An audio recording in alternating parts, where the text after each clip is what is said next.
Hello, everybody. I'm back with another amazing episode. Today, I sit down with Nora Rahimian, aka my kinder spirited twin sister. We talk about art, creativity, and allowing ourselves to be in whatever form we want to be. There is a lot of goodness in here. I hope you enjoy. All right, welcome back, everybody. I'm here with Nora Rahimian. How do you pronounce your last name? Yes, I love when I did it. Correctly. Yes. Nora, thank you for being on the show. Why don't you give us a 30-second quick intro or longer? Yeah, so my name is Nora Rahimian. My pronouns are they, she, and I am on land that belongs to the Tonga and Chumash people in occupied Los Angeles. I'm an anti-capitalist business coach. And what that means is I help creative entrepreneurs, creative defined really broadly. I think we all have creativity in us. I help creative entrepreneurs be entrepreneurs on their own term, build out their business however it makes sense to them in a way that they keep their creative control, their financial freedom, and their personal integrity. And so looking at how we can also make the world a better place on a personal but also systemic level through art and culture and community. That's the quick. Yeah, I love that. So I would love to dig deeper into that part, but I'd like to take people back in time because a lot of us now is reflection of how we walk in our path. So I'd like to talk about from the very beginning and what were you like growing up as a kid and just a life story, if you were to kind of walk us through. Yeah. Ooh, what was I like as a kid? So I was born in Iran during the US instigated Iran-Iraq War. The night I was born, the US, Saddam Hussein was dropping bombs in Tehran that the US had given him. And I share that because I think my whole life has been shaped by geopolitical factors that are outside of my control. So when people ask oh, why are you such an activist? Or why do you do these things that you do? It's because I was born into chaos and conflict. And so how do I not do it? And so that really is part of what drives me when I talk about doing work that's about dismantling systems of oppression or about our collective liberation and freedom. That's real shit I'm talking about. It's not cute buzzwords that everyone's saying. I hear you. And so that was kind of my entry into the world. Lived on 3 continents before I was 3 and then came to the US. My dad is an artist. My dad is a visual artist. And so growing up, people would ask me, oh, are you an artist like your dad? And I was always well, I don't draw. So no. And it took me a long time to realize that creativity and art could come in all kinds of different shapes and forms. And so as a kid, I was super into theater. Do you want to hear something embarrassing? I used to sing outside the apartment window thinking that someone would discover me and I would be the next Selena. I used to sing Selena songs. You have these, especially coming to America, that's what I knew of America. Do you know what I mean? And so I had these ideas. I liked creativity as external expression, but for me, creativity really was my relationship to self, my ability to connect with people, my ability to tell stories. And so as I got older, it really was learning how to redefine creativity on my own terms. And then parallel to that, my mom is a therapist. So my mom is super logical, super practical. So when people are well, how did you get into the business side of things? I was well, I get all my logical stuff from my mom. So I really am half and half of my parents. And then I was super nerdy. I read all the time and I wanted to do deep dives into things, spend a whole bunch of time at the library. Now, when I think about it, I think some of the things that I imagined for myself as a kid are things that I'm doing now in a very different way, but it's still you can see the kind of line throughout my life. Yeah, I wanted to point out one thing that you said, but before when you said wanting to be discovered, I grew up in Seoul, South Korea. It's K-pop idol thing is pretty serious. And when I was growing up, when I was in that middle school, walking out the school, there will be media people everywhere, they're trying to recruit or scout kids. And that was kind of the culture that I grew up in. And always had the thought, when you said it, I always thought coming out of the school, am I going to get scouted? Am I going to get scouted? That was so funny. But anyways, the topic that I wanted to get back to is that you mentioned something about the creativeness inside of us and in the art. And so when people talk about art, people tend to talk about it in a certain way. And the art can be any form. It doesn't have to be the visual. It doesn't have to be the painting. It doesn't have to be the music. And I always thought anything is creation. And so for me, I like to express in different ways. Like sometimes I like to paint, but I really love cooking. And like cooking for me, it's like my creative outlet. I never follow recipe. So like I kind of like think of it as like art is just a form of creation. And I feel like when we trap ourselves into a certain box and the art needs to be a certain way, like creation is creation and art is art. And yeah, and I think there's something about, we can have a debate, like a philosophical debate about, is all creativity art and is all art creativity, and is there a difference between art with a capital A versus art with a small a, like we can get philosophical, but I do think that there's a hierarchy of art that's considered art, or like legit, quote unquote, legitimate creativity, which we recognize in like the things you mentioned, right? Music or writing or dance, movement, even culinary, certain kinds of cooking, but not all cooking. And then there's things that we dismiss, right? And part of that I think is really gendered, because things like needlepoint, we think of as craft, not creativity, or quilting or sewing, or I journal. Like journaling for me is a really important creative outlet, but we don't recognize journaling as art. So I think part of it is gendered. And I think the other part of it is under capitalism, we only recognize things that have a productive outcome. And so many people don't call themselves creatives if they're not living as a creative. I'm not creative because I'm not making money off of my art. And I don't think that's true, right? Like I think creativity is, I was talking about this the other day with someone, creativity is not a job title. Creative or artist is not a job title. It is it's a character, a personal characteristic, whether or not you make money off of it. And I do think that's important to acknowledge, because especially I think now in this world where like we're all stressed and burnt out and hustling and trying to do 68 different jobs because having one job doesn't meet all of our financial and, like it's just chaos. We often take away the value of things that are not quote unquote productive, and measuring productivity by these external standards rather than, do I feel good when I do this? Does this help me connect to other people? Does this help me connect with myself? Does this tell a story that hasn't been told, or is it being told differently? Does this change our relationship to something? For me, these are the questions that art and creativity help us answer and explore, not how much money did I make, or did it sell, or did it get likes on Instagram or whatever. So I think it's important to acknowledge that like that lens impacts how we look at these things, such as art or creativity. And reason why I think that's important, that approach is important, is because when we break the barrier of like what can be art, what cannot be art, like anything can be art. We just focus on things, what makes us feel good and what's, helping us express our feelings or whatever it is that you want to express. And I feel like for me, at least, like growing up in such a like conservative kind of culture, I never felt like I was invited or allowed to express myself. And the reason why I moved to the States is because I found it very diverse, and I felt like I was accepted a lot more. And maybe it may not be true, but at least for me is when I started to learn like the way that I am doing things, the way that I do can be fine. Like it doesn't have to be always monitored, and it doesn't have to be always judged. It went to the next level recently for me, like recent 5 years, like when I really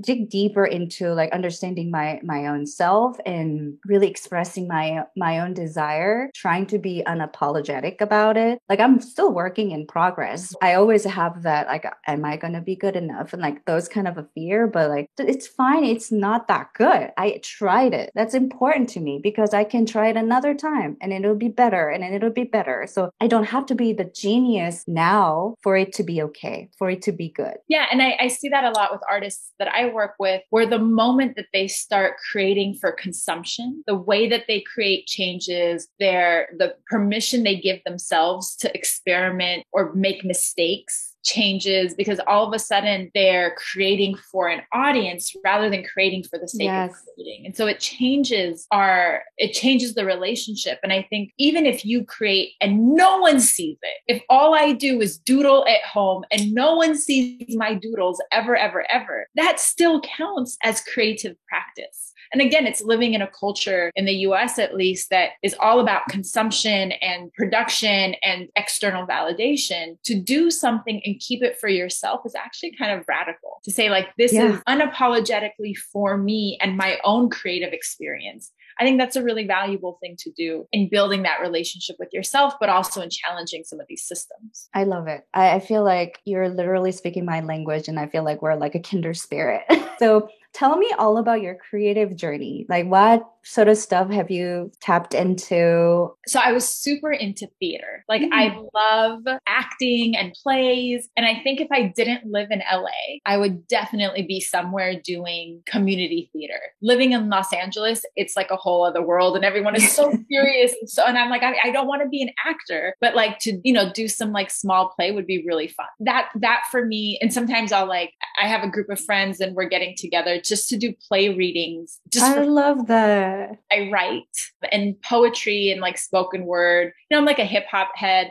So poetry and spoken word are really like my roots. And that's a practice I still continue. I also produce a hip hop festival. And so our festival is all about amplifying independent and early career artists. So people who like, you've never heard of them. They have small social media followings. They don't have the huge numbers, but they're making really dope music. We want to give them a stage. Yes. And so to me, the act of putting together a show is a creative act. And the act of holding space and hosting an event, I think of event production as a creative practice. And I think part of this is also like my Persianness, like Persian culture is very much about like, you're coming to my house. I want to make sure you feel good. I want to make sure you feel connected. And so when I hold events, it's as much a creative practice as a cultural one for me. And then I think the other place that my creativity really shows up, okay, two more places that my creativity really shows up. One is when I'm coaching is really thinking about strategy. Like strategy to me is creative because I'm like, all right, if this is a problem, how can we get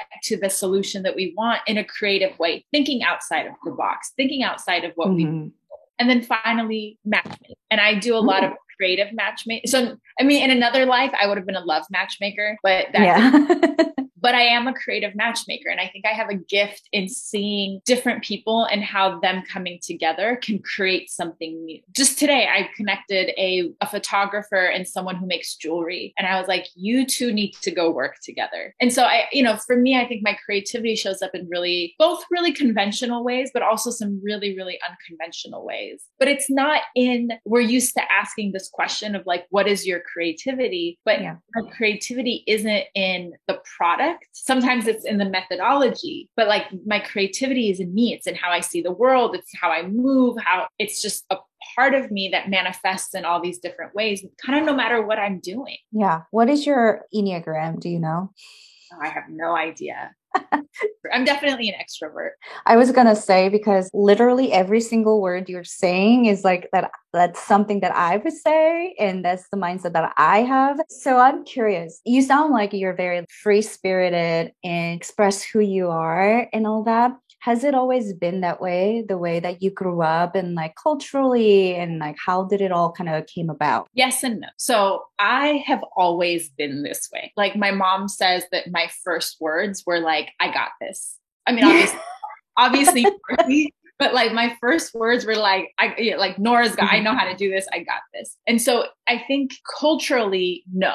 Culturally, I should have been a doctor, a lawyer, or an engineer. I should have been married with 3 kids by now. I should have never moved away. Like all these things that I've done in my life, I never should have done. And I've never been the person, even as a little kid, I think I had a hyper awareness of the way like systems worked around us. So even as a little kid, I'd be like, how come all the women are in the kitchen and the men are sitting down? Yeah.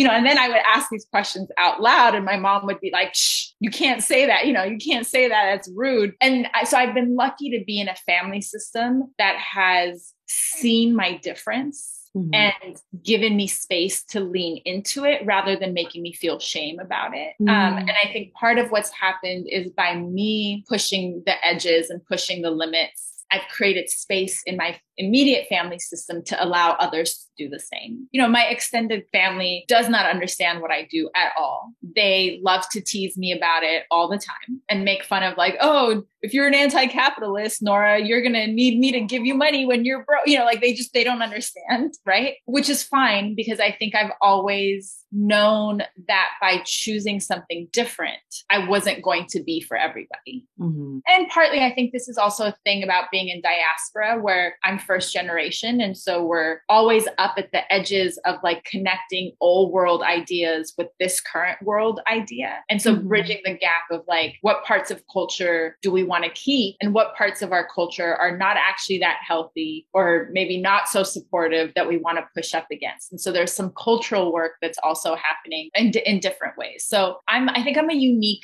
kind of example in my family. Mm-hmm. You're very not unique to me right now, because I literally feel like I'm talking to myself right now. Like, no joke.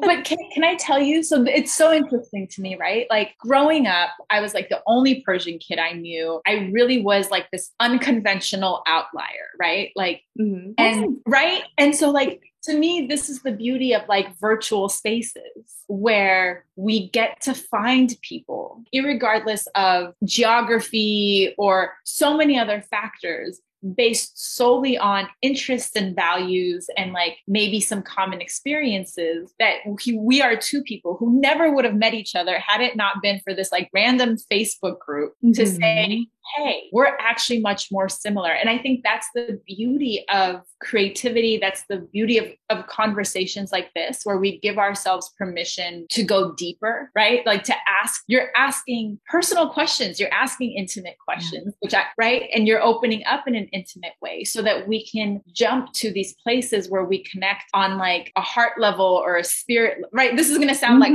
right? Like not to Which get is off. Fine. You know, but like, this is some real shit, right? To say outside of like, what's your job title, or like, what have you know, how many Gucci bags do you own, or like all this nonsense, how many followers do you have? Yeah. We're connecting on things that like mean a lot to me and mean a lot to you. And I think that's the beauty of art and community and creativity, is it allows us to like skip past the bullshit and get to this real place of like, yo, we're really connected to each other right now. And hopefully like people who are watching and listening are resonating also. And then that creates an entry point to reach out to you or reach out to me to then further the conversation and further the connection. Because at the end of the day, you know, if people ask me, why do you do what you do? I do it so that we can connect, so that we can make the world, if we're invested in one another, we're going to make the world a better place for each other, rather than only thinking about me and selfishness and individuality. So I love that like you're sharing this, because I think it's such an example of exactly what it is that we're talking about. So for me, like I've been interested in a lot of different things. Obviously, that's why I created this platform, and I, you know, like for people to be able to talk about all the things, because for me, I never were able to decide on one thing. My brain works differently. And then when I realized that, that's when like kind of unlocking kind of happened. And so I want to hear your story, any journey and any story you want to share. Yeah. Okay. So my background is in community organizing. I did gang intervention and violence intervention, prison abolition for a really, really long time. And I had tunnel vision. I really thought I was going to like move to Central America and bring peace to the transnational gangs. Like I was on some shit, and nobody wanted to fund the work that we were doing. And so I was like, okay, well, let me go get a master's degree that like tells you that I'm legitimate and I'm not going to do some crazy shit with the money, which is what we were hearing from like donors and stuff. So I ended up getting a master's degree in international affairs. The program I was in said I had to do an internship somewhere in the world. And so kind of by accident through this program, I got sent to Liberia. Went to Liberia, met a rapper, and everyone was like, this is Tupac of Liberia. I was like, I'm from California. You can't just call people Tupac. But like, he was that guy. He was like super political, really like everybody loved him, good guy. And basically I got peer pressured into managing him. And I was like, yo, I'm trying to overthrow capitalism. I don't know anything about business, let alone the music industry. Y'all are tripping. And they peer pressured me. And I was like, okay, like I know organizing, I'm good with people. Let's see what happens. And that's how I became the first music manager in Liberia. And I ended up managing this artist for 3 years. Turned out I was good at it. And so I went from like gang intervention, prison abolition to managing this artist, did that for a few years, came back to the US and realized I knew all these people around the world now who are doing amazing work and they didn't know each other. And that's how I started Culture Fix, which is a global network of artists and activists who do social impact work. And we connect them to each other and we do different creative projects and workshops and things like that. And so I started Culture Fix. And then people started reaching out to me wanting consulting and wanting me to manage them. And so that's how the consulting happened. And then I met someone at a festival. I started a music festival in Liberia. And then I met someone at a festival in Atlanta, actually, who asked me to help them produce their festival. So that's how I came on as the producer for the festival that I mentioned. And then I met a friend on Twitter and we started a YouTube channel together. And so what started as this really like narrow vision of I am ... my job has expanded into these are all the different things that I'm interested in that I build projects around. And to me, that's like when we talk about like work-life balance as an entrepreneur, it really is about being able to take on different projects, not always having to have money be the decision-making factor, and taking on different things that allow, because I'm like you, I would get bored if I only did one thing forever. I don't think any of us are meant to work that way. And so this way, I've been able to kind of build out different projects that ebb and flow, that require different parts of my brain, that allow me to collaborate, but also make sure that the consulting pays my bills and, all of that kind of stuff so that I can be creative on my own terms. Yeah. And that's okay, right? It's like, we need kind of like a balance of things. Like you were saying, we need the creative outlet. We need some more tactical stuff where it can get us the fund to support myself to do those things. Well, okay. So let me give an even more transparent answer, because I think, people ask me this question a lot and really not even to hide it, but because, people have short attention spans and we're on a podcast, I want to give you the truncated answer, right? So what I leave out is all the projects I started that didn't work out the way that I wanted to, right? I can name at least 3 different projects that I started with different men who turned out to be misogynistic assholes that I had to walk away from, right? Or which we don't talk about, especially as women who do this kind of work, that's a real part of relationship-based businesses, that you have to be a little careful about that kind of stuff because that shit is real. Or, I don't talk about how I had a part-time job for a nonprofit while I was building up my consultancy so that then I could transition out of there and be full-time as a consultant. So there is, I think sometimes when we talk about this, you ask me how did I get here, right? What was my pathway? We have a tendency to give the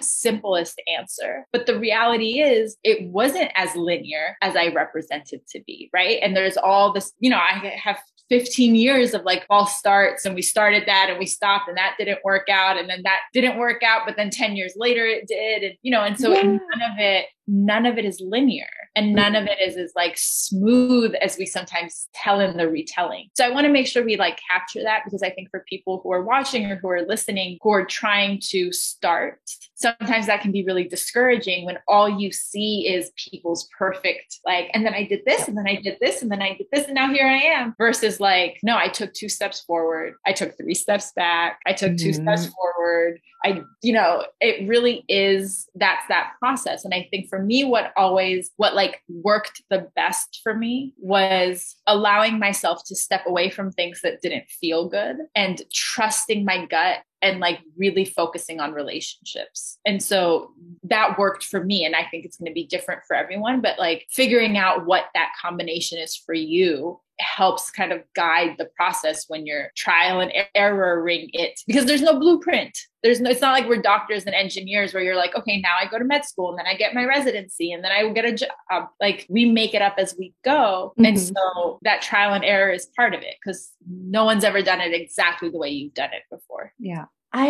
I think the reason why I even started this podcast is because my life wasn't linear at all. I had to fall and get back up so many times. And from this point, I'm looking back, I'm impressed by my own courage, because it takes the courage to get back up and then do it again and again. And we have the nature of taking the risk by trusting ourselves. And when we do that, is actually the most powerful thing, when we actually know our own power, know our own intuition, and trust that and just go with it, regardless of the risk that we might run into. And the thing is, we even if we do, we figure it out, and there is a solution for everything. Yeah, I just like I love that part about like, a type of like the people we are is that we just go for it because it feels true to us, true to our heart. Yeah, I think about like, you know, everyone talks about self-care these days, and they talk about self-care as like light a candle, take a bubble bath, drink some water, which like cool, right? Like you should do those things. But I think self-care is really honoring like your core self. And that means saying yes to your desire to experiment or your desire to play or your desire to create and not censoring yourself. I think so often because we're afraid of how the outside world will receive us, we say no to ourselves before we ever give the market a chance to say no to us, right? For like lack of better phrasing around that. And so self-care is really being like, I want to do this, so I will try it. Self-care is saying I will allow myself to try something and not be good at it or not have it be perfect, but I will do it because that's important to my core self. And I think that's a different kind of self-care, but really is that act of honoring yourself, and honoring yourself is transformative self-care. And I think we're so used to prioritizing other things and we just pushing ourselves back and pushing ourselves back. But really it's about flipping it. What does it look like to make sure my needs are met and then make space for other people? And I think it's a practice because we're,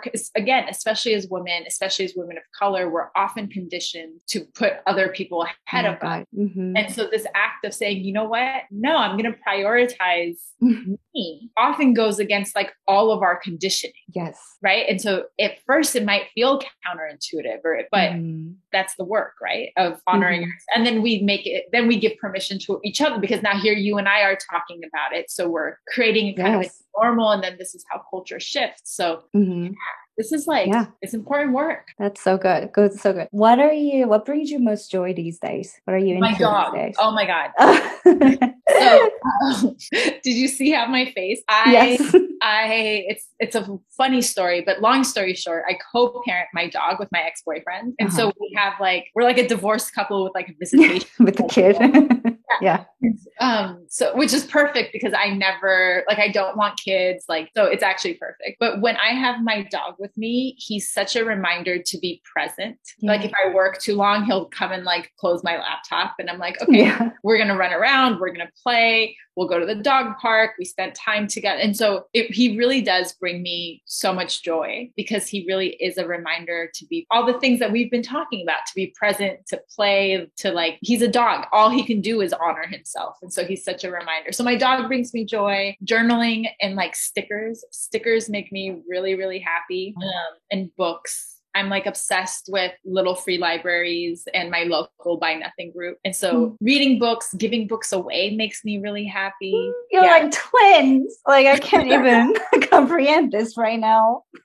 It's hilarious. What would you recommend? Like one simple action anybody can do to unleash their creative side? One simple action to unleash their creative side. Put time aside for your creativity. I think so often we're like, oh, I'll just do it when I have time. And then you're like tomorrow and then tomorrow and then tomorrow.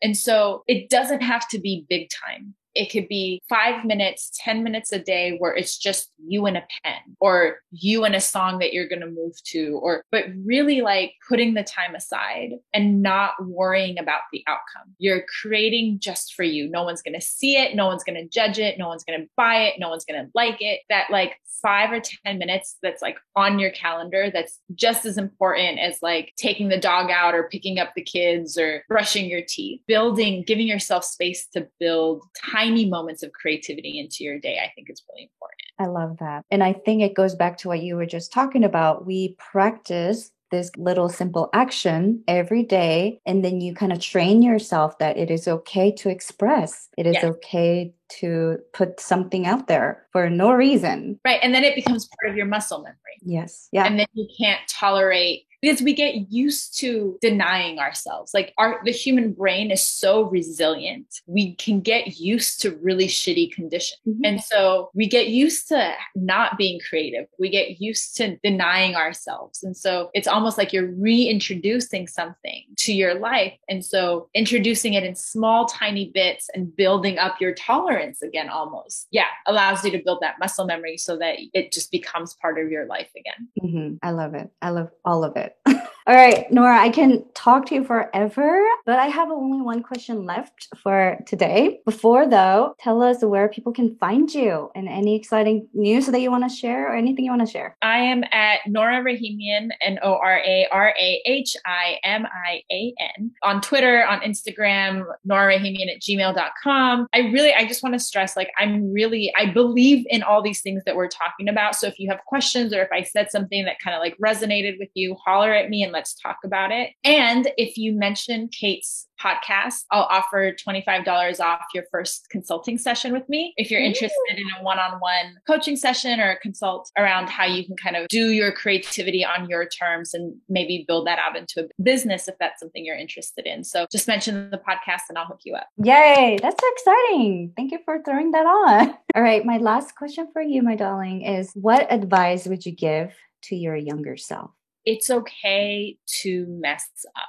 I think as a younger me, there was so much pressure to like be perfect. You know, we can unpack that, right? Like oldest immigrant child, I was labeled gifted, like all the things where I learned that my value was in what my perfection could produce. And so it took on a lot of pressure. And I think what I wish younger me had learned or had space for was to like be messy and make mistakes and try things and be terrible at them, which is what I'm learning now. And which is why I'm like doing things that I'm a hot mess at, but having fun with it. Mm-hmm. So it's never too late to reparent yourself. Oh, I love this. I love this. I can feel all your passion and I can feel your genuine like care for the creativity and genuine care for other people to really unleash their power within, because it's not about like, hey, I did this and I'm so great. It's about, hey, I did this so that I believe that you can do it too. Like that's like, I think the mindset that I'm hearing from you. And then that is just so amazing. So I just want to acknowledge you for all of the things that you're doing. And I'm so grateful that we've met and I can't believe how similar we are. And I just like this is going to be one of my favorite episodes. Thank you so much for being here and have a time to chat with me. And like, I look forward to all your activities. And yeah, thank you so much for being here. No, my pleasure. I'm so glad we connected. This just feels like the beginning of